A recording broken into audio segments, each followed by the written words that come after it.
反正我是长线投资者，一天不卖出这个股票，一天都没输啊。反正我也不缺钱，就给它放着吧。你有没有经历过，当初你只是想短炒赚点快钱，结果呢买了一只股票，它的股价跌了之后，突然你告诉自己，我是长线投资者，我一天没卖这只股票，一天都不算输钱了。反正你这只潜了水的股票真的是永不超生，一成不起，早走输少一点，但是呢你却一再错过这个逃生门，结果到最后是全军覆没。当然不是所有的股票都是永不超生，一成不起的啊，有的股票只是短暂的跌了一下，后来呢它又回涨了啊，涨回到了你当时买入的这个价位的时候，这个时候你突然又会告诉自己，哇，翻家乡了，妈呀！结果卖出去了之后，看着它又不断的在涨啊，结果心里看得好酸啊，點解我咁慘啊？賣咗就升啊！事實上，這些情況在股市當中經常會發生。許多時候，我們輸錢恰恰是被我們自己的心理陷阱所影響到，使到我們贏的時候只贏一點點，輸的時候呢卻賠身家。在香港，我們叫漲了糖蝕乾蟲，賺的時候賺了一粒糖、一顆糖那麼小小的利潤，但是一輸錢呢，輸了一間廠子這麼大的這個代價啊，到最後10個散戶9個輸，還有一個時辰未到。為了打救大家，今天我會跟大家分享一個我們常見的心理的陷阱，並且附上豐富的例子，使到大家看完這個視頻之後立即明白，並且知道怎麼去解決這個問題，應用到你的日後的投資，提升大家的回報。大家好，我是七爸爸張志雲。在今天這個視頻當中，我會跟大家探討很多人都會犯的一個錯誤，叫鴕鳥心態，就是當一個股票跌了之後，大家會用一大堆的理由，不去正視自己在投資上犯的錯誤，不去果然的賣掉這隻股票，壯士斷臂，結果這隻股票一直一跌再跌，到了最後看着自己的資金被套住，在香港我們叫做了大閘蟹坐艇啊，不僅是看着自己的錢越來越少，其實我們還錯過了把資金轉到其他好的股票裡面賺回來的那個機會啊！塵世界的悲哀莫過於此，塵世間最痛苦莫過於此。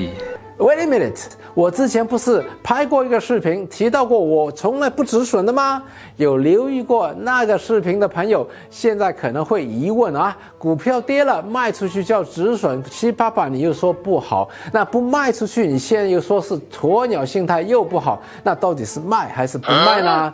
其實止損和做鴕鳥都是很多人經常會犯的投資錯誤。在這個視頻的後面，我會解釋到底你應該如何又不止損又不做鴕鳥來增加你的投資回報。我也會給大家幾個解藥，並且分享如何應用在平時的投資當中。大家記得留到最後哦。不過首先我們必須要搞懂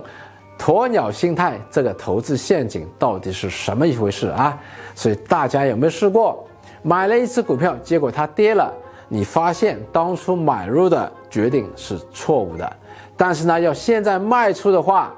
因為要虧本了，我們就選擇做了鴕鳥了啊，一直避免了去面對這個當初的問題。這種跌了就不看不賣不去處理的，是典型的普羅大眾投資者的心態。我們之所以把它叫成鴕鳥心態，是因為在我們經常講故事當中，鴕鳥當它遇到了它不想見到的事情的話，就會把頭埋在地下，以為看不到這個問題呢，問題就不存在了啊。那麼鴕鳥心態有什麼不好呢？第一個，有可能你買的股票它所在的行業改變了，在市場當中它的產品沒有了競爭能力，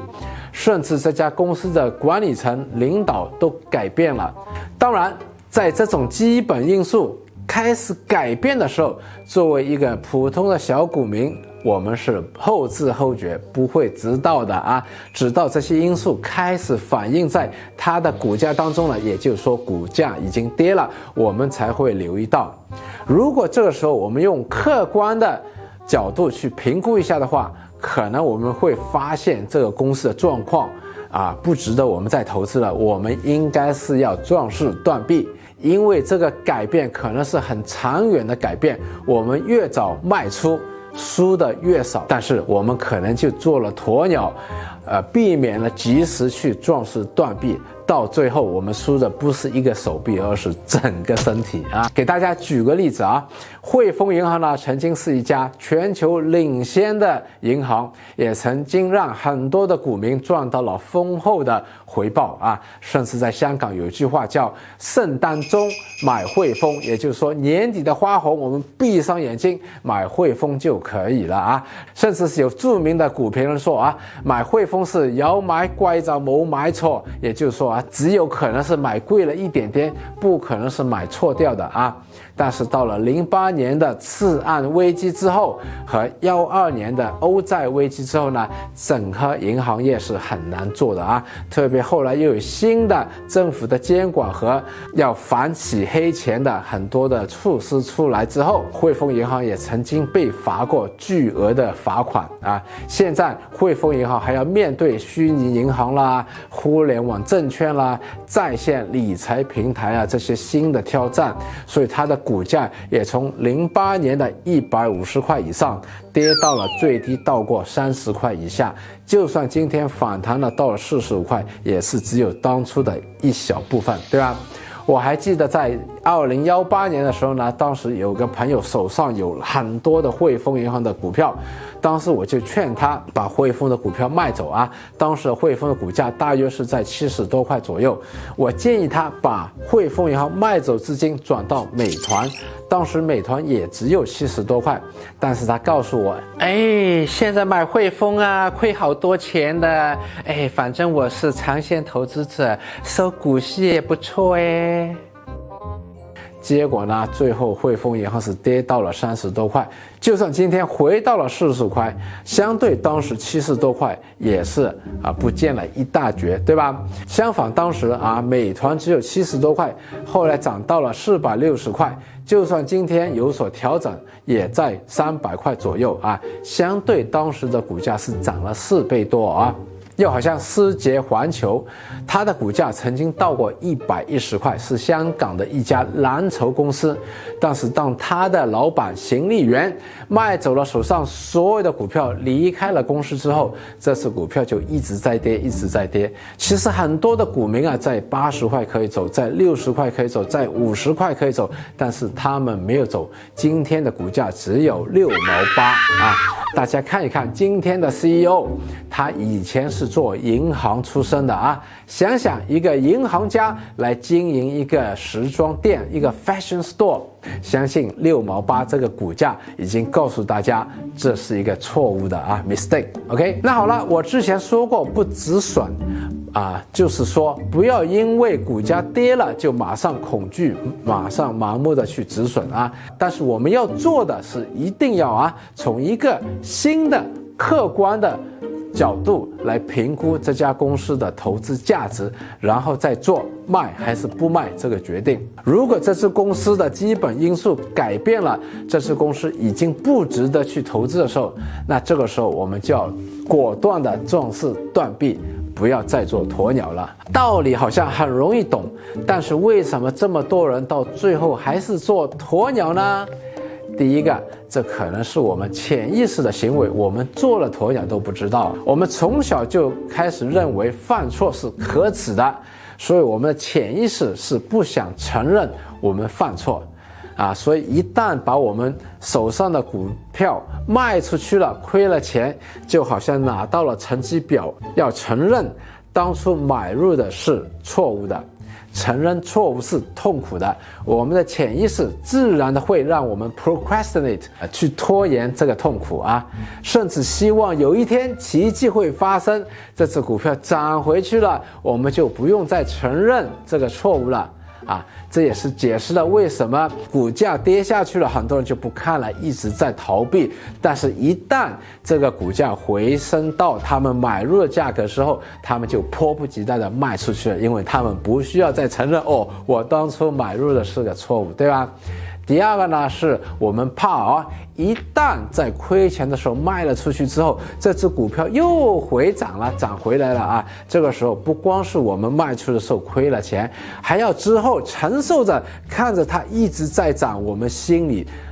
额外的承受的痛苦，对吗？这个错误是在第一个错误上面叠加上去，好像是在伤口上撒盐，痛上加痛。那自然我们的本能就要让我们去避免这么痛苦的事情，对不对？那么好了，我们如何可以克服这个鸵鸟的心态呢？第一个，我们要明白就算我们不卖出这只股票的话，股价跌了，我们输了钱还是输了钱卖不卖出都是一样的，我们还是输了钱，输掉钱已经是输掉了，这是过去的错误，使到我们输的钱是已经发生了我们不要让过去的错误使到我们再犯一次错误，使到我们的未来输更加多的钱。第二个呢，是要对自己宽松一点，允许自己犯错，买股票输了钱 ，so what？ 人谁无错，知错就要改，这才是正路。给大家举个人的最近的例子我一直有投资房地产，所以我相信对房地产的认识是很丰富的我也留意富力地产这只股票。那今年的8月份呢，富力地产出了上半年的业绩报告之后，我觉得它好便宜股价很低所以我在6块6毛6的时候买了一点到了9月份的时候，因为恒大的债务违约，使到整个中国的内房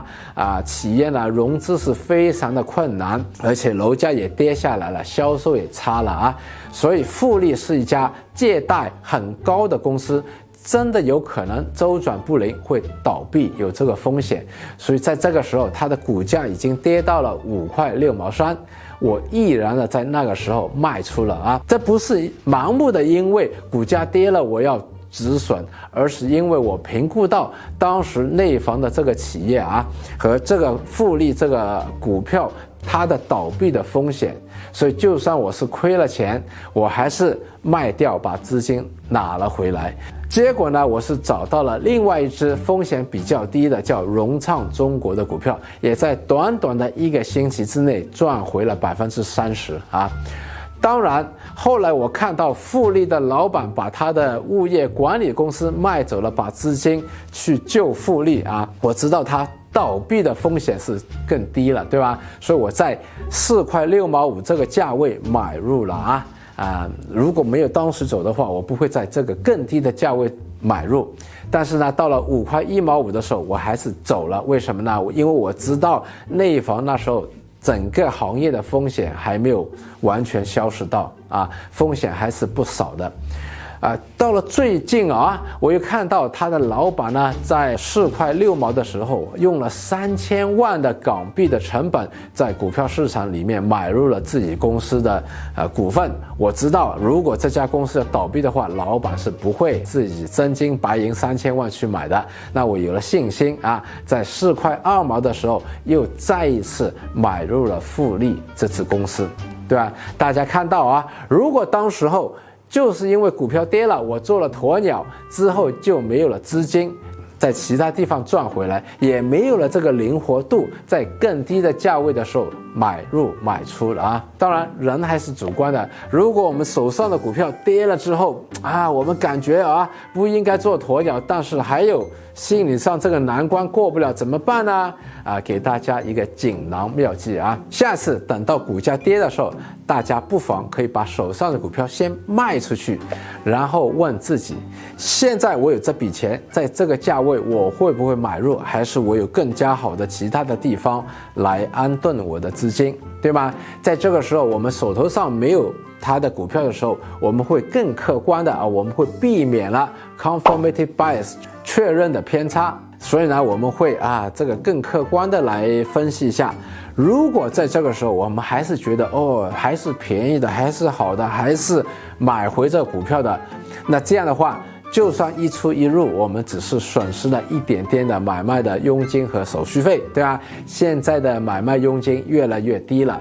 这一点点的损失是非常少了相反呢，我们是避免了做鸵鸟，带来的更加大的损失了。最后也是最关键的，要学会正确的投资方法，学会如何去评估一个股票真正的价值是多少啊。因为你知道这只股票真正的价值多少之后，你就不会盲目的去止损或者做鸵鸟了。如果你对这个感兴趣的话，请留言，我会分享我的选股5部曲的心得给你。总结下今天的视频啊，我们看到做鸵鸟会让我们输的时候输很多，所以我们要避免做鸵鸟啊，但是也要避免盲目的去止损，学会怎么去评估一家公司的价值，是真正的解决止损和做鸵鸟的解药。觉得今天这个视频实用的话，请立即订阅我的频道，并打开旁边的小铃铛，